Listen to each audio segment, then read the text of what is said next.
Hello, ladies and gentlemen, and welcome to episode number 38 of A Yank on the Footy. I'm Craig Wessels from Sandusky, Ohio, and I am thrilled that my guests are able to join me. They are the co-hosts of the Footy A2Z show on YouTube.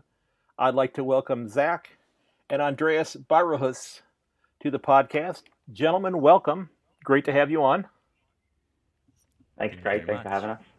Now, the two of you are brothers. We talked about this a little bit before we went on here. You guys are doing this YouTube page, which we're going to get into in this YouTube channel. Do you find it easy to work with your brother, or is it something you have a difficult time with? We'll get the tough question out of the way right off the bat. Yeah, pretty easy, I'd say. I think we've always growing up together, we've always had little projects that we've always been trying to work on. So I think we're pretty good teamwork skills, and we don't live together anymore now as well. So the channel kind of gives us something that forces us to keep in touch, which is quite nice. Well, that's a great point. Yeah, my sister's about 3 hours away from me. And Zac, you concur with that? Yeah, definitely. Okay.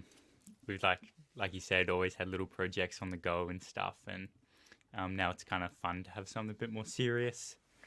If anything, the number one thing that gets in the way is we're great at distracting each other as well.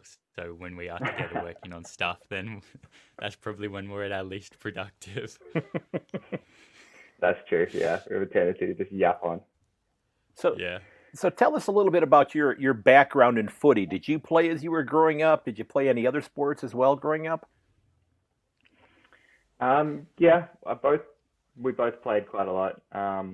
I played pretty much from Auskick all the way through to a couple of seasons of under-19s, and then went overseas, lived overseas for a while, and kind of got into a little bit since coming back, but haven't played it seriously since then.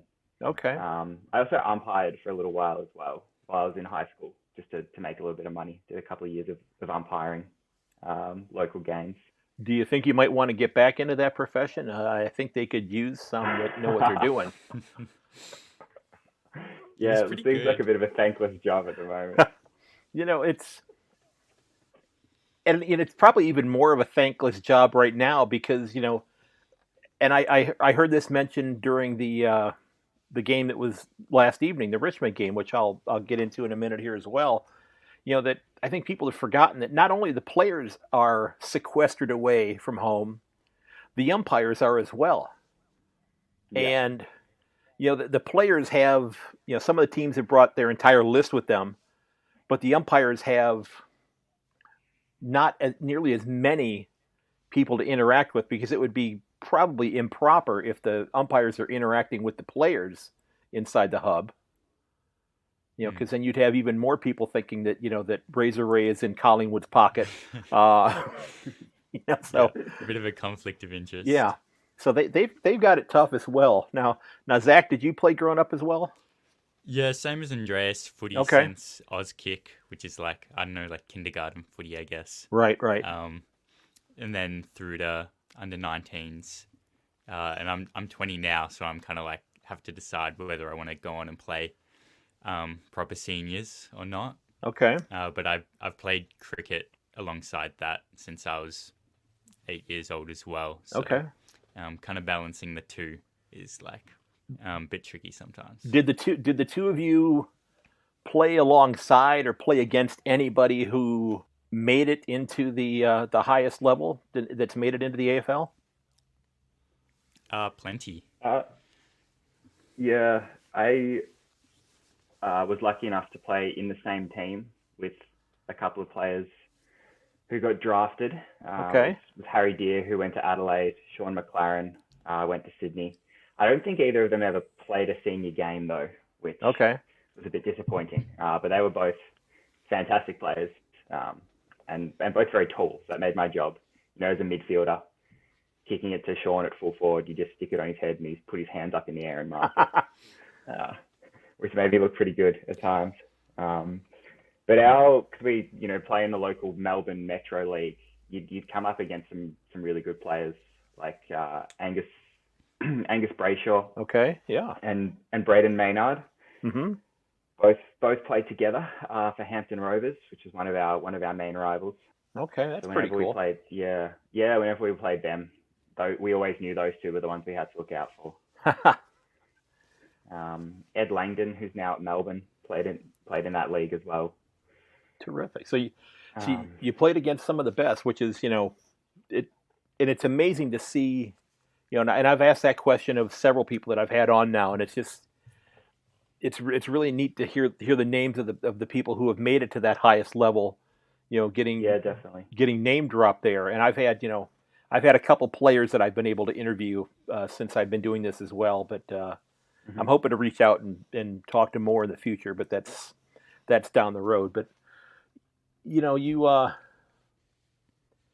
played a little bit, up until last year, as you had said, Zach, and now you're deciding whether or not you want to go on and continue playing. As you were growing up watching the game, and you're still watching the game, who were the players that you admired the most? I'm the first to admit that I'm got a massive man crush on Trent Cotchin, because we're both big Richmond fans. Okay.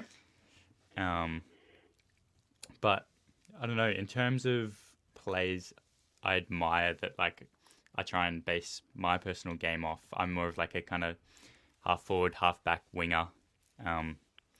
Like running's kind of my strength. So someone like a Lockie Whitfield these days is really good to watch, because he just kind of doesn't stop. Right. Has great skills. But I growing played up, against him as well. yeah, true. I think Ollie Florent you didn't say either. Oh, true.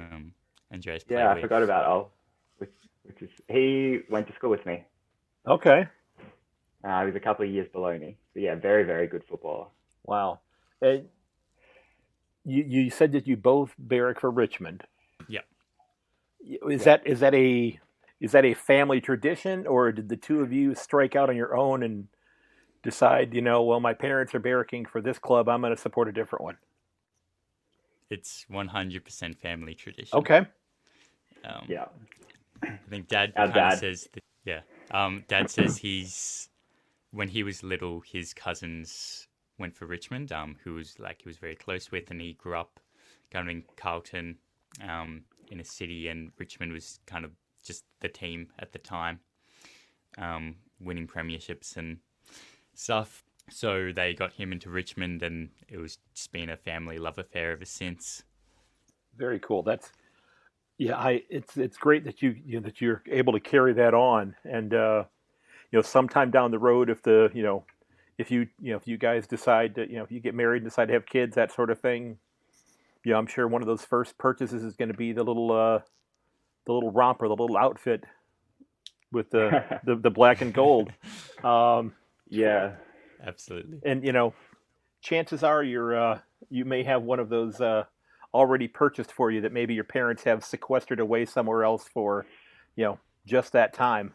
Yeah, it would not surprise me if Dad had a little beanie or something sitting there ready to go. That'd be very cool. Now, do you guys remember the first game that you went to? Oh, I think it was a Richmond St Kilda game. I would have been about, I think, almost 4. Dad took me. But it was back, I think it might have even been at like Waverley Park or something like that. It was out at one of the old suburban grounds. So it wasn't at the MCG or anything like that. But yeah, very, very faint memories. Okay. I have no clue whatsoever. Like Andreas said, we've been lucky enough to be members since we were both 4 years old. It's kind of when Dad signs us up. And yeah, I haven't got a clue what the first game was, but I just have like little snippets that I can't really quite put my finger on, but like the loose memories are there. Do you, as members, since you guys are in this, you're both in the Melbourne proper, correct? Yeah. Okay. So do you find yourselves with the opportunity to go to more games than you miss? Are you guys there pretty much every round? Yeah, when fans are allowed to go. Well, yeah, that's... yeah. I'd say we go to more home games than we don't, I would say. Okay, well, this is where the Geelong fan in me would ask the question, well, what classifies an away game for Richmond? during a normal year.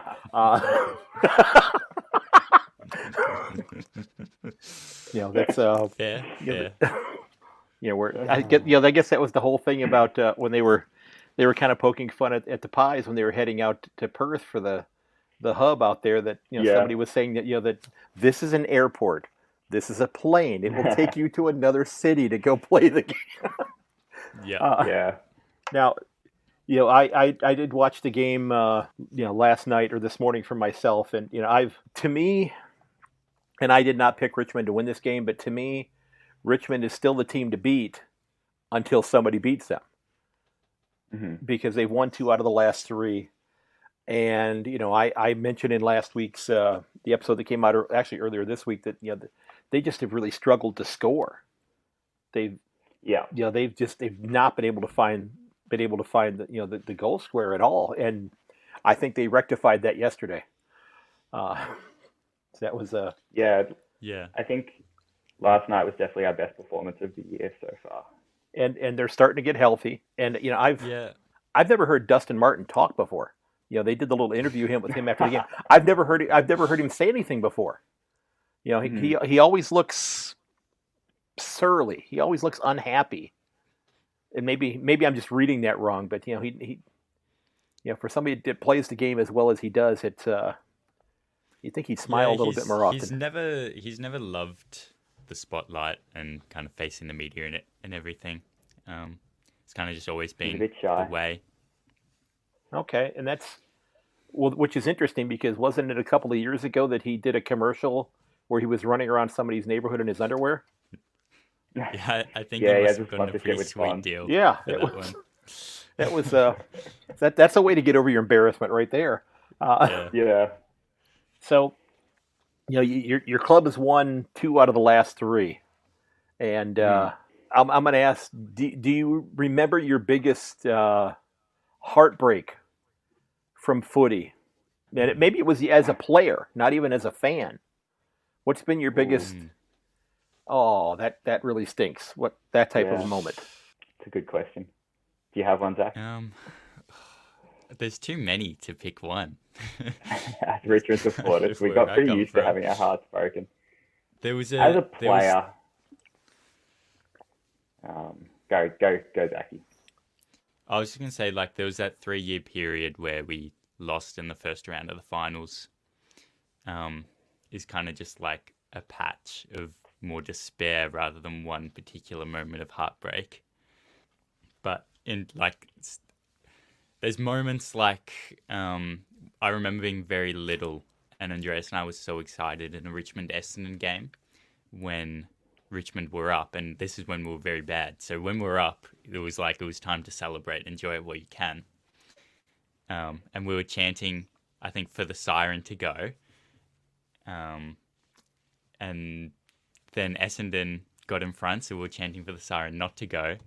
And then I don't know if you know Matthew Richardson does a lot of the commentary, special comments and stuff now.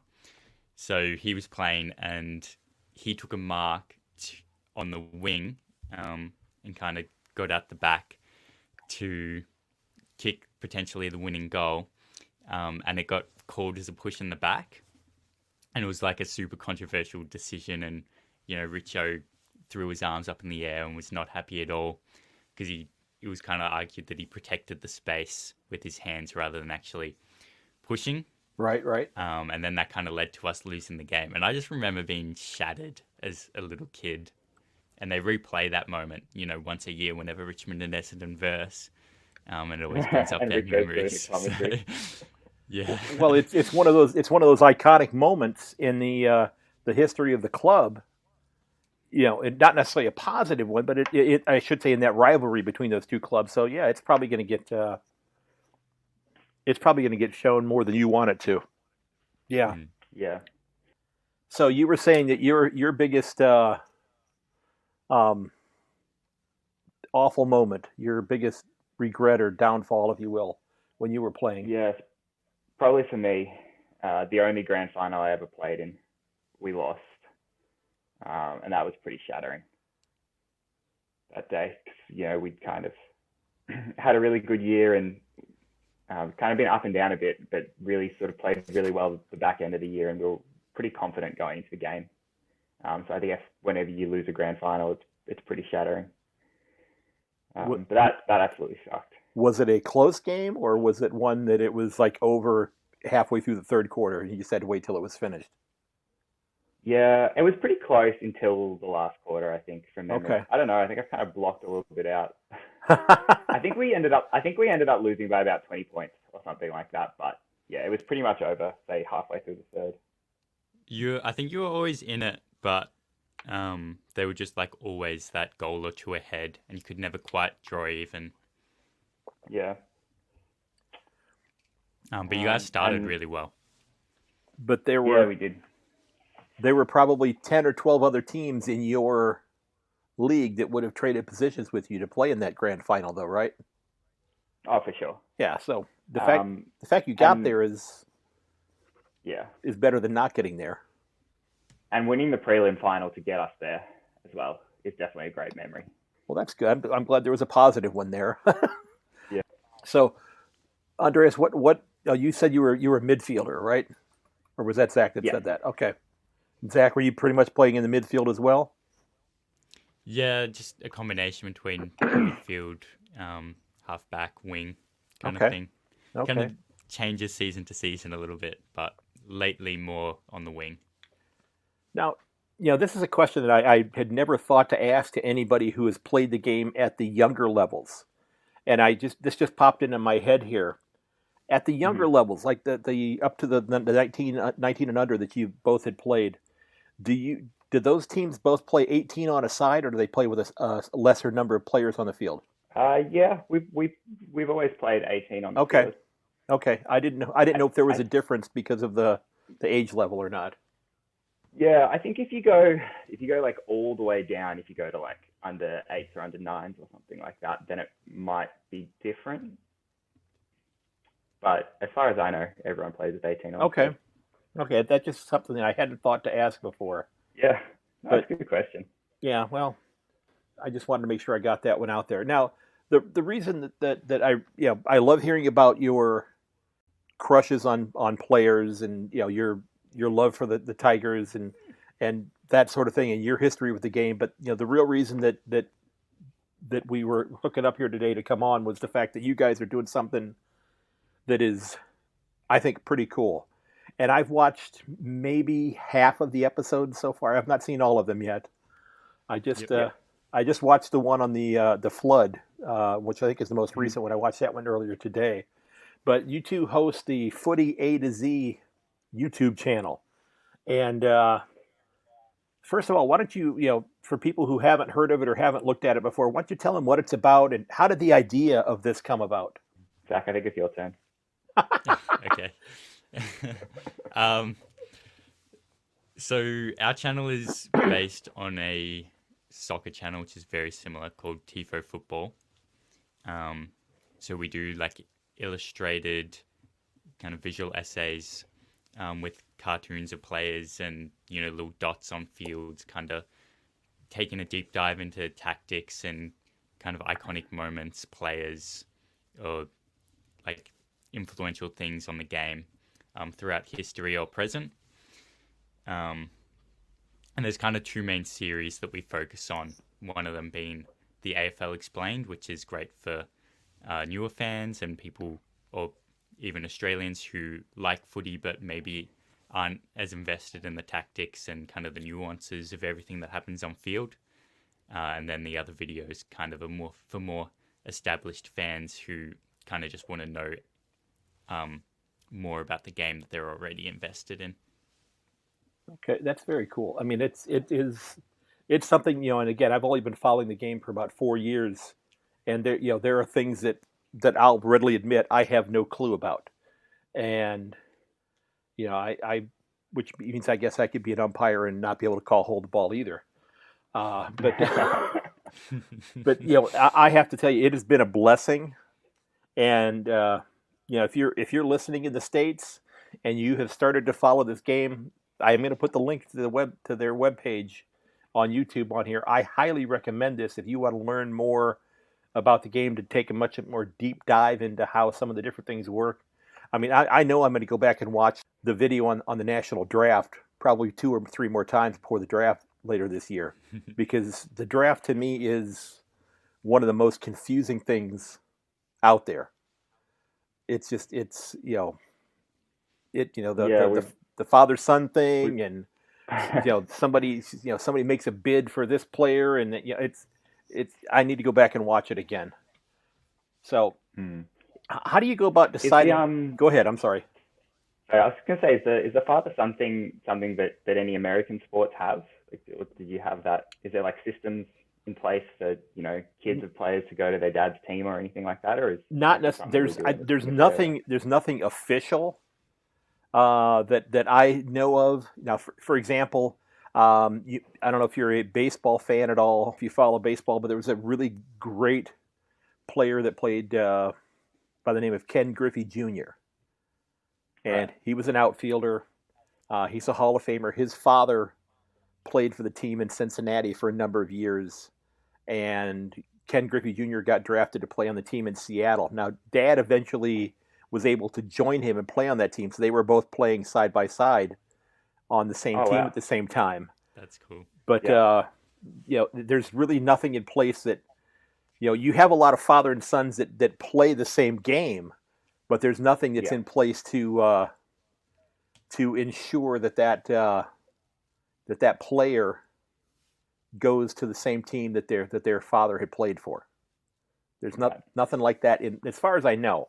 I've been following sports here for half a century, and I don't recall ever seeing anything like that before.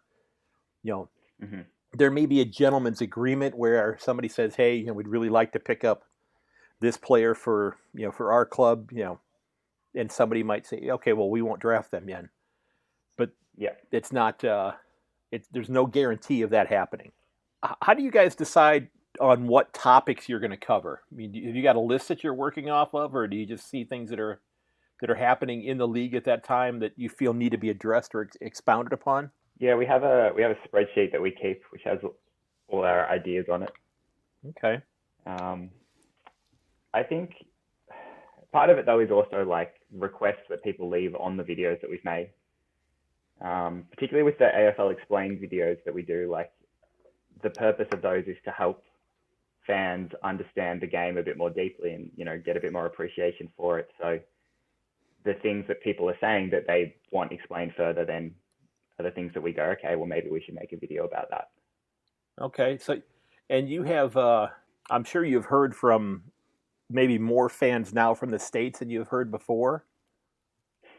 Have you had an uptick? I don't know how the analytics work on YouTube to let you know where people are watching your program from. Are you able to tell that sort of thing? Yeah, I'll have a quick look. Okay.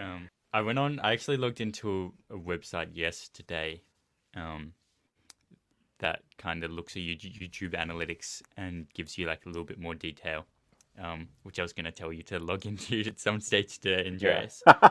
But they said that there's been like a lot more viewers from the US and Canada lately. Well, that's good. So there's definitely been a noticeable spike, and a lot of people lately have like been commenting saying like that they're an American and like that they've been finding it really useful and stuff like that. Yeah, I certainly do.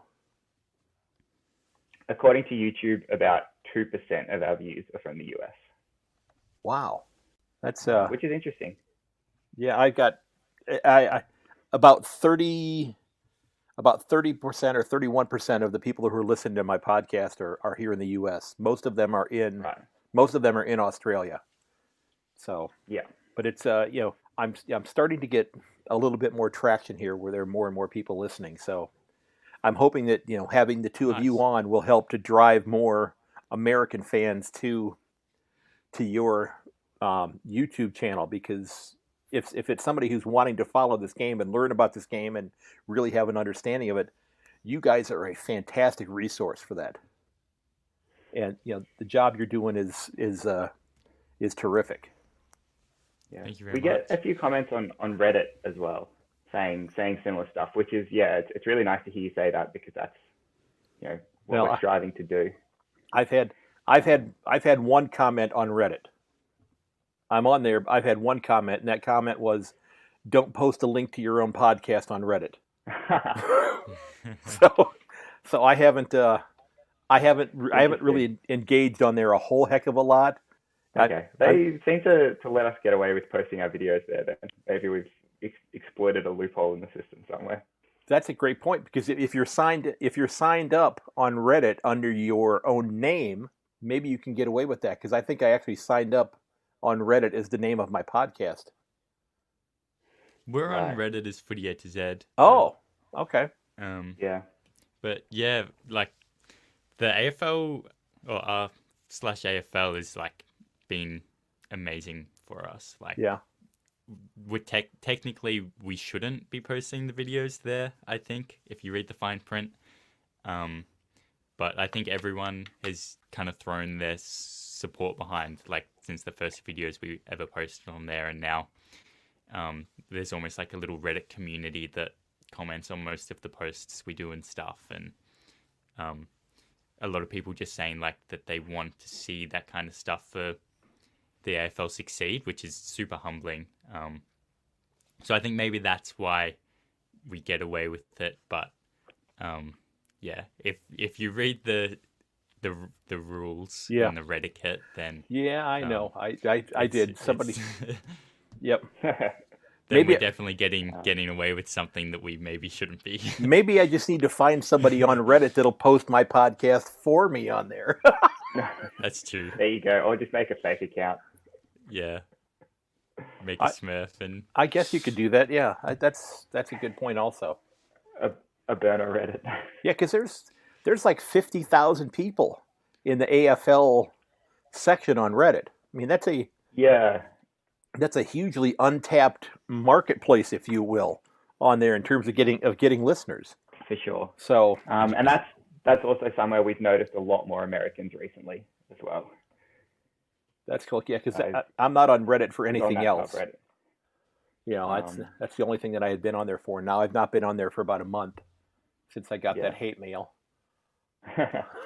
There's been like a big wave, I think, of people posting like, "Hey, I'm an American, just found the game. Can someone explain this to me?" And what has been interesting is, I've been hearing from some people in Australia that I interact with that, we are getting here between Fox Sports and ESPN, they're carrying 7 games a week here live. So we're getting we're getting 7 out of the 9 games here every week, and we were devoid of any live sports here for months, and this was a gap that could be filled. So there has been a small group of footy fans here in the States, whether it be on Twitter or on Facebook, that have been really trying to sell this game, because it came back out. The second round started back in early June. We've had nothing until this past week because the baseball season just started back up, and then we had this past weekend, the team out of Miami had 10 players and coaches test positive for COVID.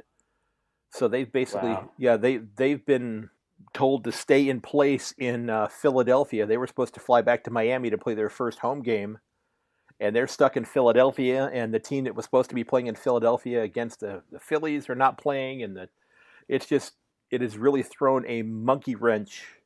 It's kind of like the Essendon game that didn't get played a few weeks ago when they had the COVID scare with Connor McKenna. I can't remember who they were supposed to play. Mm-hmm. Was that North? Melbourne. Oh, it was Melbourne. Okay. Yeah. But it's like that situation where one game was missed, but now on steroids because it's impacting 4 teams and not just those 2. And baseball plays every single day. It's not a once a week thing. I was about to say, like, it would be so much harder to catch up in a busy. It's gonna be fixture. Yeah, I don't think I don't think baseball did itself a whole lot of favors by trying to play the games in everybody's home parks. That I think they should have found a place where they could have a couple of hubs like the AFL is doing, And I think the NBA and the NHL have done a similar thing, haven't they? Yeah, they're both doing that. Yeah, and I think the NFL, if the NFL is going to have a season this year, they're going to have to do the same thing. Yeah, because NFL players have NFL and Major League Baseball players have significantly more money to throw around for recreational purposes, if you will, when they go to visit a town, and that can lead to a disastrous result for that team in terms of people's health. Mm-hmm. So, getting back to your show, because I kind of got off on a tangent there. Yeah, have you guys, Zach, you're the person doing all the graphics, correct? Because as we talked about, that's kind of your field. That's what you're studying, right? Yeah, mostly. Okay. The graphics itself is like drawing the actual players. It's not something like I've learned at uni or anything. We kind of both just taught ourselves to do it a little bit. We started off doing really dodgy ones in Photoshop, and then my girlfriend actually studies graphic design. Okay. And her and her brother were like, you should be using Illustrator, it would be way better. So we switched to Illustrator, and it was instantly, like they said, way better. And then it's just been slowly improving from there. So it used to take ages just because we were no good at it. And it still takes a bit of time, but we're definitely getting quicker with every video.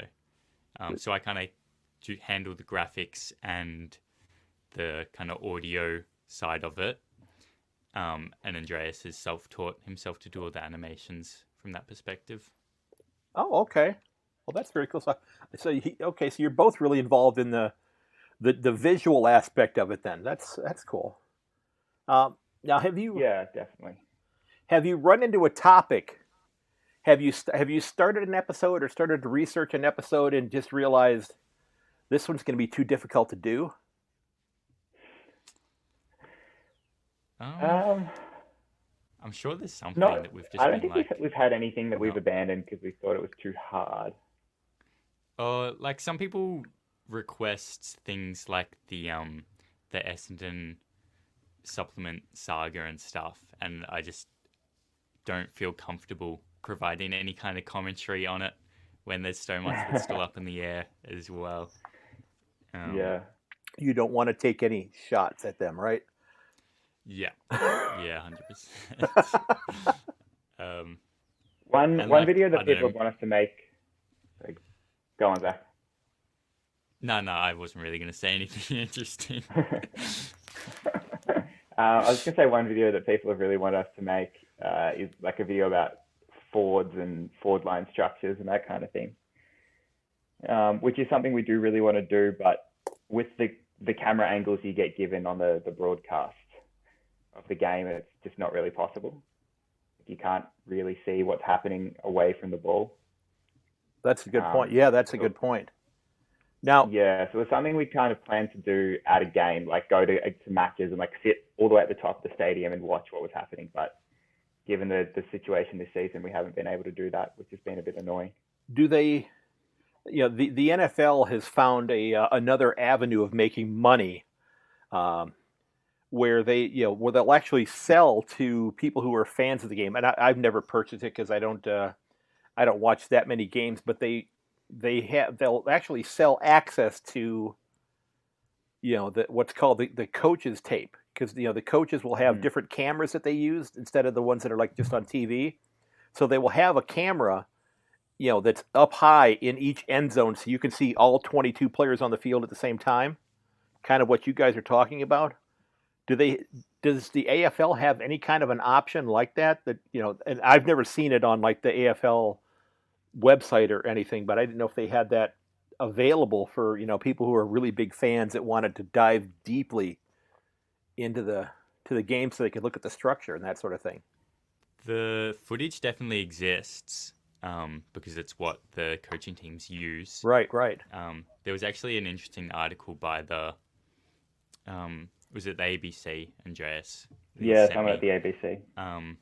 There was it was about why broadcasting is how it is, and that actually hasn't evolved for a very long time, and that it's near impossible to provide any kind of analysis for coaching staff from the game footage. And because he was at home, there was a coach who didn't have access to the, like you said, the coach's cut. Mm-hmm. And he just said, well, I can't do my job kind of thing, and kind of stepped down for the time being because there's just nothing you can do.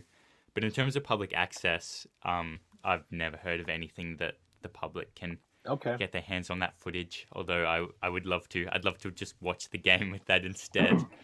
Yeah, I think you can request it maybe, but I don't know if they would give it to you.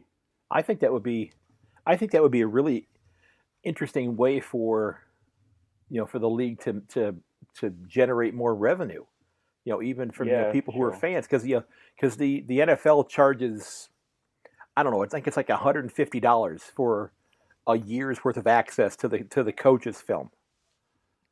So if you've got 10,000 people doing that, that's $1.5 million. I don't know. I'm not going to do the math here. But you guys have been doing this website for this YouTube channel for about a year now, if I'm not mistaken. You're coming up on a year pretty soon. Yeah, I think it's a year in October. Okay. Because you've got would be a year. You've got 26 episodes that are up on the page right now. At least that's what I counted earlier today, which is impressive. And you talked about how a minute ago how it was taking you a long time when you first started to do the graphics. But nowadays, how long does it take you basically from start to finish on one episode to get it from the beginning to the end to where you're ready to publish it? It does still vary a lot. With sort of some of the shorter 5-minute videos, if we're really on our game, like we start to finish, we can probably get it done in like 2 weeks from researching and writing to animating. But some of the longer videos still, take us probably closer to a month. Yeah, I guess, and I'm just looking at your page right now, and I guess a couple of the videos that I have not watched yet, you had the one with the what your team needs for, looks like for a future, for a successful season. It's almost an hour and a half, so that's... That's just a podcast, though, okay. I think. Yeah. Okay, I see that. Just got the little microphone there. Yeah, you got some 7-minute ones, and it's been a great resource. I strongly suggest people watch the holding the ball clip, because we all need to figure that one out as well. Probably needs an update now. Yeah, might have to do a new one. So add a lot of sometimes and every now and then's into it. Now, Andreas, you do. If that was the Clarkson is playing. Yeah. Do you think he's going to be back next year? Clarko? Yeah. I think he'll be coaching somewhere. If it's not at Hawthorn, I think someone else. Yeah, I just didn't know. Coaching somewhere for the next 5 years for sure. Yeah, it's just in just a short period of time that I've been watching, and especially this year, I don't know if he has the temperament to do a rebuild. Yeah, I mean, he did it once. He built a team at Hawthorn. Right. But do you think he wants to win in 2008? Yeah. Do you think he wants to do that again, though? Yeah, possibly not. Yeah, I don't know. Now, Andreas, you do a tour as well. You work for a tour company where you do tours around Melbourne for footy fans. Can you tell us a little bit about now? Again, during times when there's not a biblical plague impacting the world, but when times are normal, how does that tour work? Yeah, so I've sort of been just doing general tours around Melbourne for a couple of different tour companies for the last few years, and then last year I started offering just through Airbnb Experiences, which is sort of like a platform that lets you run your own tours kind of independently. Tours to take people to footy games, which was quite fun. I sort of launched at like the end of last season and had a few guests come along with me, and just generally just people that are passionate sports fans and they come to Melbourne and see this thing called Australian rules football and have no idea what it is. Nice. So I found it really interesting, like, yeah, seeing people like yourself come to the game and watch it for the first time. As a football fan, I find that quite a rewarding experience because I think 9 times out of 10, people who watch it for the first time are instantly impressed. Yeah, I've noticed that even with people here in the States beginning to watch the game for the first time, that they're amazed by, first of all, I have to really reinforce to them just how much larger the oval is, compared to an American football field. And when they see that is just that's a shocker to them. Yeah, when you take people into the Melbourne cricket ground, and they get a feel for just how immense that stadium is. Like, I don't think the TV cameras are able to do it justice. It's just like such a vast amount of space. And that has really awes people. That has, I think, if I'm not mistaken, it has 3 levels, 3 decks. Yeah. Okay. 100,024. Yeah, that's capacity. Yeah, we've got the college football team here in Ohio State. Their stadium seats about 103,000 for a college football stadium. Wow. And it's and that is much smaller footprint. So that stadium is much higher. I would imagine it's probably much higher from the ground level to the top of the stadium than the MCG might be. But but that's covering such a large footprint of earth. So it just from the outside it just looks massive. Yeah, and again, you've not had anybody on tour this year because nobody's really doing any traveling now. But no, I was a bit disappointed. I had 4 people booked to come along with me for round 1. Yeah. And had to cancel because we weren't allowed to go. So that's which was a bit of a shame. So you said you do that through Airbnb, and I actually have is that the iamfree.com.au site? Is that the one? No, that's a different company that I work for. Okay, well you'll have to send me a link to the other one, so I can put that one in the show notes as well, so we can. For sure. So when we have the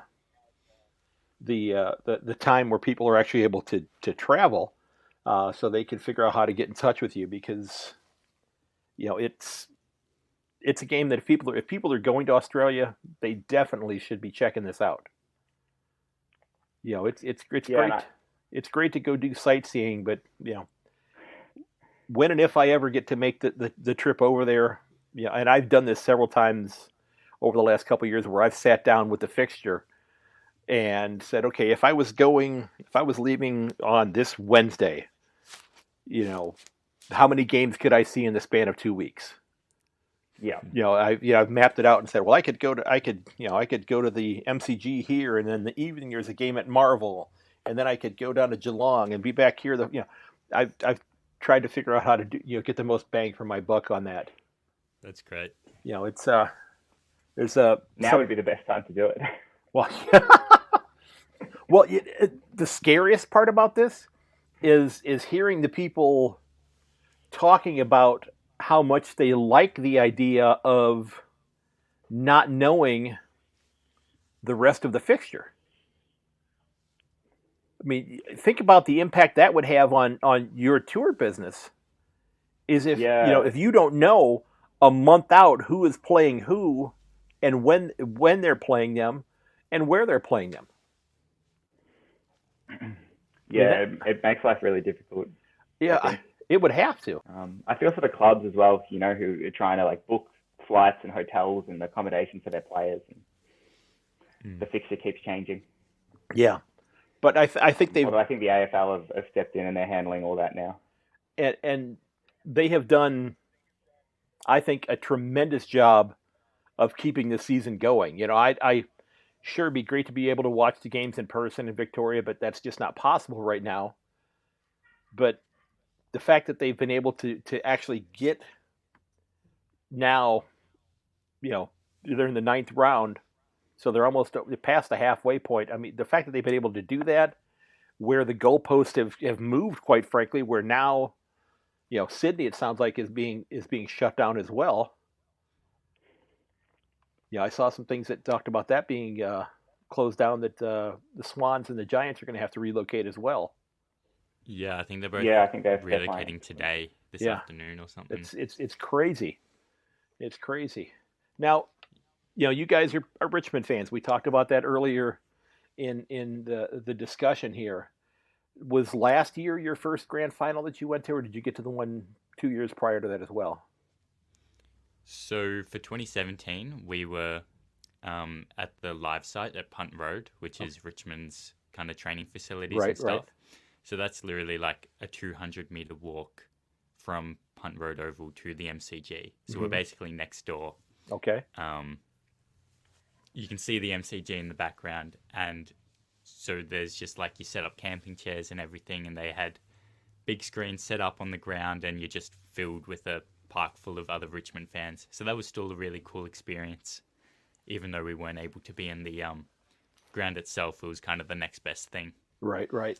And then after the match had finished, the Killers, who played the halftime show, were doing a free concert after the game as well.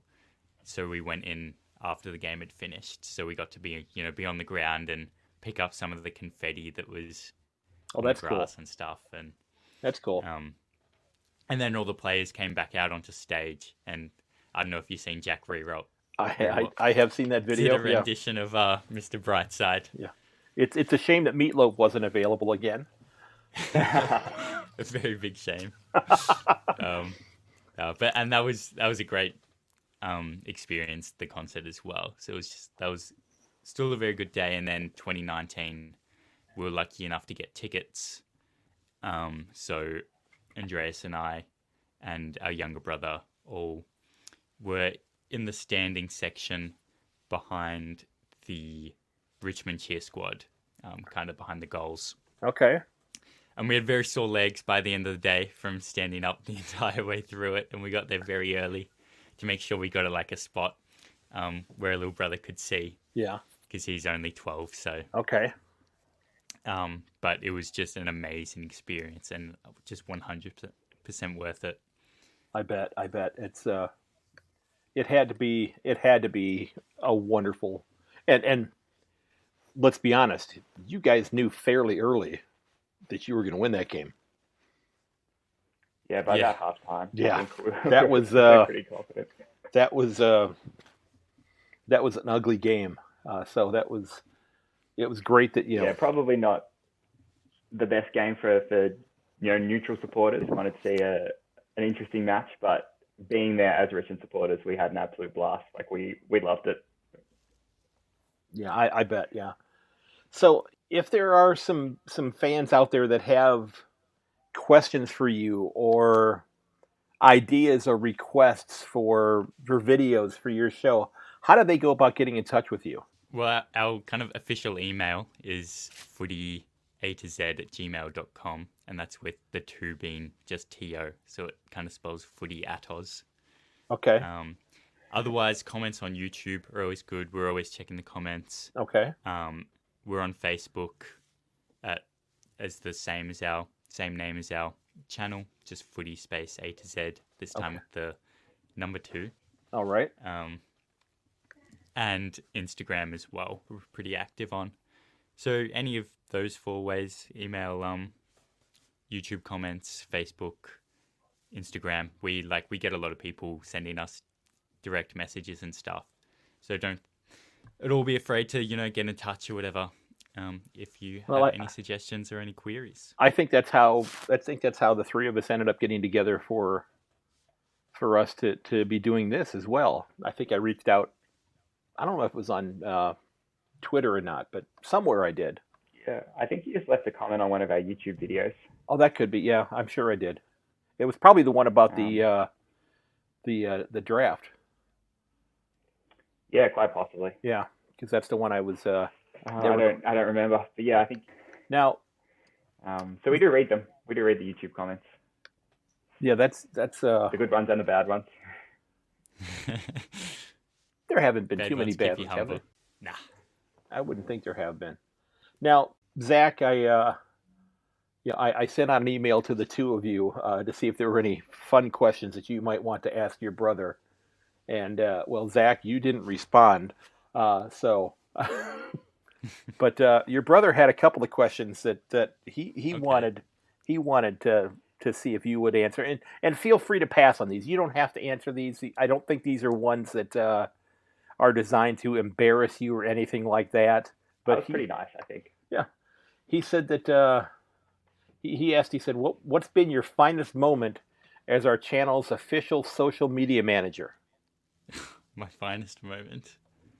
I don't know. We did a Movember promo last season. So we did a campaign where we did a kind of cartoon face. So it was just like this kind of outline of their face with their skin color, their hair, and then what their mustache was, and it was kind of like a guess. If it was like, if you know the mo, comment below kind of thing, and then the winners were like kind of announced each day. And we kept like a leaderboard of who was in front and stuff. So every day there was a different footy player or Australian sports icon or something who people had to guess. So that was good fun. I don't know if that's the answer Andreas wanted me to give or not. But... I don't know what you were going to say. That was good fun. That was on our Instagram account. If you want to go back and have a look at the mustaches, I'll do that. I will do that. Now, Zach, he asked you also if you could choose between these two things, would you choose to be an AFL player or a world famous chef? Probably an AFL player. Is that because you're not a very good cook? No, I'm actually a pretty keen cook. Okay. He's a really good cook. I don't know. It's one of those things that I just love doing as like kind of, it's a bit of a relaxing thing, kind of an enjoyment thing. And, Dad's always been like, you should so become a professional chef and stuff. And I'm like, nah, like that's not really like why I do it. I just do it for a bit of fun kind of thing. Yeah, so I don't think I'd enjoy the pressure environment of being a professional chef, but not that being an AFL player isn't a pressured profession, but I've definitely dreamed about being an AFL player more as a kid. I would say if you were to take a survey of 1,000 kids who've been grown up playing footy and done other things in their lives and say, which would you dream of doing, and you ask those two, I don't think there'd be too many to be chefs. Yeah, but maybe there might be some. There might be some Gordon Ramsay fans out there. Yeah. So definitely wouldn't be all. He had one other question for you. What are your thoughts after the team wins, like Richmond did last night? What are your thoughts about the players clapping when they're singing the team song? Is that a yes or a no for you? I don't know. It doesn't work as well with every song, I reckon. It goes okay. I understand that the players probably feel awkward and they just need to do something. Right. So if the clapping makes them enjoy the song, then I'm happy with it. But I don't want it to continue when they're allowed to link arms again, would be my stance on it. Yeah, it's amazing. I'd rather the players do a bit of a dance or something instead of clap. But it's amazing that they're not allowed to link arms when they've spent the previous 2 hours grappling with one another, tackling one another, absorbing 40 other people's sweat into their bodies. But oh my God, if you link arms with somebody after the game, that could be the death of you. It's really weird. It's one of those things. And then they finish singing the song and they all just go and hug each other. Yeah, but the inside of their elbow did not touch the inside of the other guy's elbow, so they've got to be safe then. So, Andreas, I had one question that I came up with for you, and it's not really a gotcha type question here, and I'll ask you this one as we wrap up here. If you had the opportunity to change one rule in footy, what would that be? Ooh, I like that question. I think the rule that annoys me the most are the really soft 50-meter penalties. So, like, when a player runs 3 meters away from another player with the ball, and all of a sudden you get a 50-meter penalty paid against you. I think that's quite annoying. I would prefer if the umpires maybe used a bit more common sense, and if you don't interfere with the player at all, then don't pay a 50-meter penalty. So that's probably the one that annoys me the most. Okay. Otherwise, I don't think there's all. That's not a bad one, actually, because there are some things that go on there that are just, with the 50 meters, you go, really? What did they do? Yeah. How did they impede that person's ability to kick a goal or to take a big punishment, or to take a shot? Something very minor. Yeah. Yeah, especially when it's a really close game, and say both teams might be struggling to score. What and if all of a sudden you get a 50-meter penalty that just gives you a goal for no real reason? What if they? I find that really frustrating. What if they shortened it to say 25 meters? Well, that's what it used to be. Oh, did it? Okay, I didn't know that. Yeah. I think it even started out maybe as a 15-meter penalty all the way back in the day. You might have to fact check me on that. But then it went to 25, and when I was umpiring junior football, used to be a 25-meter penalty there as well, because I think the idea was, you play on smaller grounds all the time, so 50 meters was too much of a penalty. I think you could, I think the 50-meter penalty is justified for things like, when you take a bloke out after he's already taken the mark. Right. But yeah, maybe for a protected area infringement, you could drop it down to 25 instead. Yeah, I wouldn't mind seeing different levels. Well, that's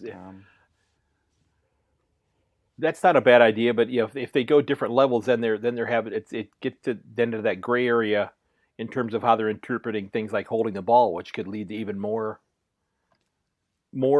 appreciation for the role the umpires play. I guess the umpires don't need anything to make their job more complicated at the moment. I think. Go ahead. What Andreas is, I think. Am I correct in saying the only 50-meter penalty you really have a big issue with is the protected area? Yeah, for sure.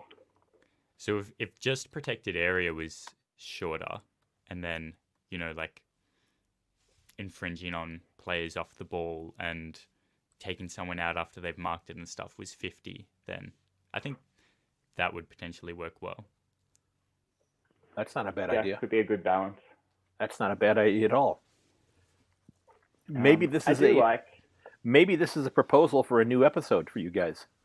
Yeah. Maybe. It would be interesting to see how many goals were kicked because of protected area 50-meter penalties. Yeah. I wonder if there's any kind of stats kept on that. I'm sure Champion Data would have it locked away in a vault somewhere. Yeah. I saw another YouTube clip not that long ago about an organization that does all of the that does data collection for footy, and it was mind-boggling the amount of information that they collect. And I don't know if that's the same organization that you're talking about there, but yeah. Okay. Yeah, it's Champion Data is what they're called. They do all the stats for the AFL. And in order to get access to that, it's quite expensive. I think it's something like $10,000 a year. Wow. For Champion Data stats. So a lot of the big news companies will have access to it and use it, to write their articles and that kind of stuff. But as a member of the public, a lot of the really sort of fancy stats are inaccessible.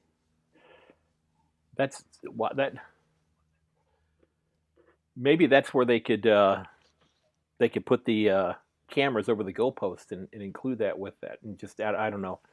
If you sold that to the general public, they could probably make some more. Well, that'd be making revenue for that company, but not necessarily for the league there. Yeah, I think there would be a lot of people who would buy it for a reasonable price as well. Yeah, you think about people who are involved in Supercoach or something like that would want to have as much information as they could possibly have. Oh, definitely. Even if you release, a reduced version of it or something, you get half the stuff for $500 or something like that. There would have a lot of people interested. There would probably be some people that would buy that. I would not be one of them, but that's a little out of my price range right now. Well, gentlemen, I want to thank you for coming on this evening. I hope you have enjoyed this time. Yeah, This has it's been been good fun. This has been a lot of fun. It's been Definitely. informative to learn about the process that you guys go through in terms of creating your channel and the programs that are on your channel, because I think, again, if you're an American fan who's just coming to this game, you definitely need to check out their YouTube page, because it's going to help you learn so much more about the ins and outs and the little idiosyncrasies of the game that you might miss out on. And I'm going to go back and watch the National Draft video again 6 or 7 more times, because I need to have a better understanding of how that works. I'd like to thank Zac and Andreas from the Footy A2Z YouTube channel for being my guest tonight. I got it right that time, guys. Good job. I appreciate you coming on. Do you have anything you would want to close with this evening? Just say thanks. Had a good time being on. So we've been in the works for a week or two now. So it was nice to finally catch up for a chat. Alrighty. Well, thanks to you, gentlemen. I appreciate it. I'll when I have this done, I will shoot you a link to it, so you're able to take a listen to it and put it out there if you want to on your social media as well. I appreciate you coming on. It was a lot of fun.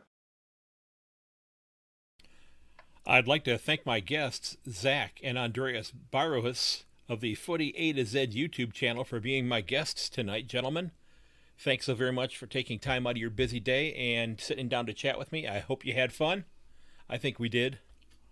Now, before I wrap up this episode, I needed to go back and make one correction from the episode that I released earlier in the week, episode number 37. And in that episode, I misattributed a quote, and I wanted to get that corrected.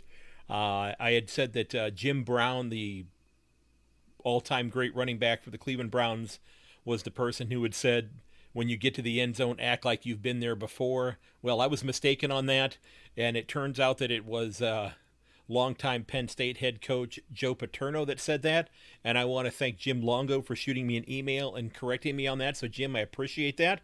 Thank you, sir.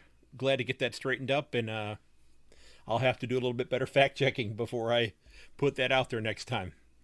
So, ladies and gents, one of the goals that I have that I've been working on recently is trying to create a mailing list and a contact list, especially for when I attempt to do a live episode, which I'm hoping to do here sometime in the next few weeks before school starts back up. Whether we'll be in school or not, it's another story. I don't know. But in the show notes, there's a Google form that has like 3 questions on it. And one of them is asking for your email address and what team you barrack for, where, what country you live in. And then if there's a question that you might want to ask on the show, that type of thing. And I've got close to 20 names on it right now. So if you're interested in signing up for that, I'd love for you to do that. Like I said, it's in the show notes. It should be the first thing that's listed there. And if you're on that list, you will be the first people to get the link to the podcast when it comes out. Because that's the first thing I do is once I publish an episode, the first thing I do is go to that podcast list and send a group email out to everybody real quickly. And before I go, well, I have a list of guests who have said they would like to come on for interviews. I just haven't scheduled times yet. I'm always looking for ideas and topics or things that you think I should cover, or maybe you or somebody you think would be a great guest on the show. So if you know somebody, or maybe it's you that fits into that category, feel free to drop me a DM on Twitter or send me a message on Instagram, or shoot me an email at ayankonthefooty@gmail.com. I'd love to hear from you if you got some ideas, because I love the idea of talking to people who are involved in the game, but I equally love the idea of talking to people who are fans of the game, people who love the game, who've fallen in love with it, who have grown up with it, that have stories that they want to tell. Because that's going to help me learn about the game. It's going to help those of you who are just learning about the game learn about it as well. And those of you who've been longtime fans to become maybe more appreciative of that club that you can't stand. So, well, that may not be the case, though. So don't forget that while you can find all the episodes of the podcast at ayankonthefooty.podbean.com, it's also located on your favorite podcast provider. If you'd like to do so, I would love it if you'd go to the Apple podcast site and leave me a review. Let me know how I'm doing, good or bad or indifferent. I'd love to know. And you can also, like I said, reach me at ayankonthefooty@gmail.com, or at a Yank_on Twitter. And you can find me on Facebook and Instagram at a Yank on the Footy.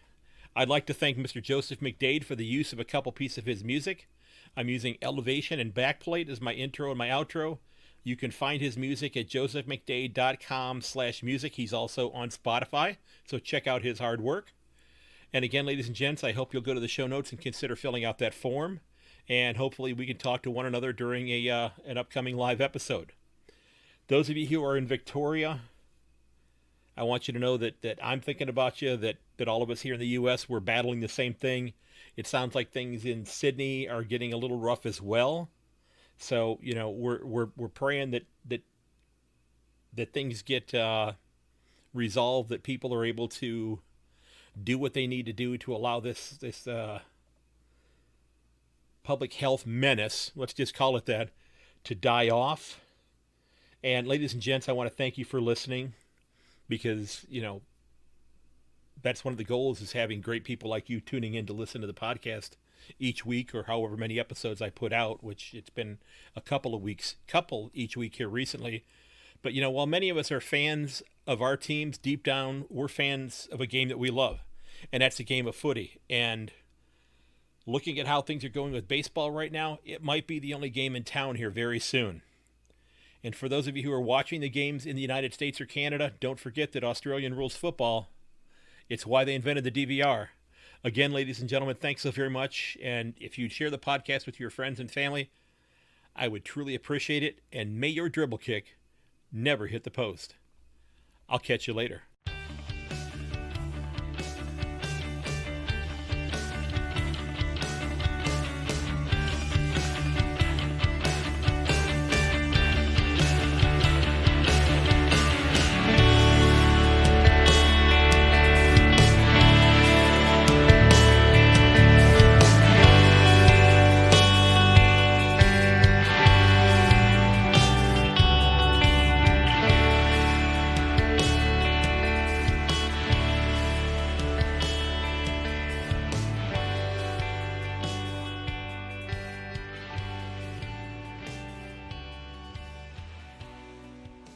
This has been episode 38 of A Yank on the Footy. Don't forget that you can reach me at yank_on or at ayankonthefooty@gmail.com. And you can find me on Instagram and Facebook at A Yank on the Footy. Again, thanks for listening, ladies and gentlemen, and please consider sharing the podcast with your friends and family.